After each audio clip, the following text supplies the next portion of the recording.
Archbishop Michael Burns says the final decision from the Vatican was sorely needed and that he will work to ensure the actions of the past are never repeated. The Church does not rejoice when members of the Church plummet from grace and are found guilty of grave wrong.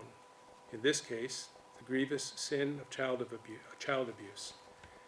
It's a deep and sorrowful shame. One thing I noticed in the penalties was there was not any mention of laicization.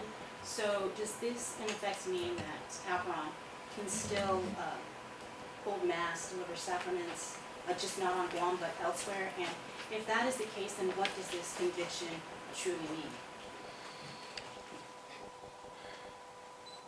It means he can never come back to Guam, which is relatively severe. It means he can still act as a priest, he can still say Mass, although from my understanding, he would have to be in a place where the bishop would allow him to say Mass.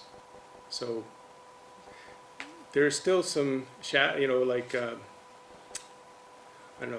some blurry areas about this for me, and I'm just getting my head around it. So is he still able to ordain priests?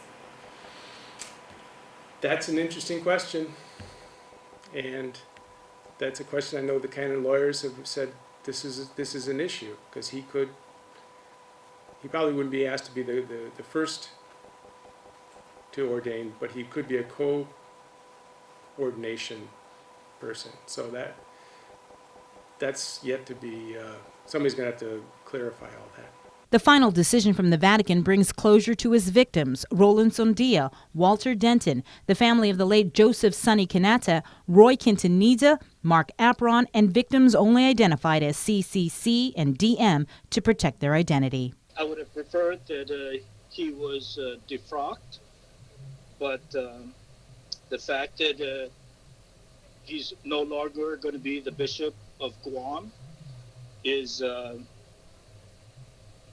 accomplishment, well fought for. But even with the final verdict, Apuron, in a statement released via his attorney Jackie Terlahi, maintains his innocence, claiming he was a victim of a group plotting to destroy him. Dave Sablon is the head of the Concerned Catholics of Guam. The CCOG, along with the Laity Forward Movement and Silent No More, have been urging for the removal of Apuron for several years. There was never anything that we wanted to do to destroy him. We just wanted him removed as our archbishop and remove him from any leadership position within our church here, simply because of all the things that he has done. He has mismanaged the affairs of the Archdiocese. He has accused falsely several of his own priests, Monsignor James Benavente being one, Father Paul Guffigan being another. He has lied to the faithful. And then, of course, these allegations of sexual abuse, that have been leveled against him. All of these things, how could you follow someone with this kind of record? Apuron, in a statement, said he is prevented from litigating to clear his name. He added his banishment from Guam is similar to a death sentence, losing his homeland, family, church, his people, and even his language, and that he remains alone in complete humiliation, old and in failing health. What he didn't say was sorry. Do you forgive him? I'm not sure if I can forgive.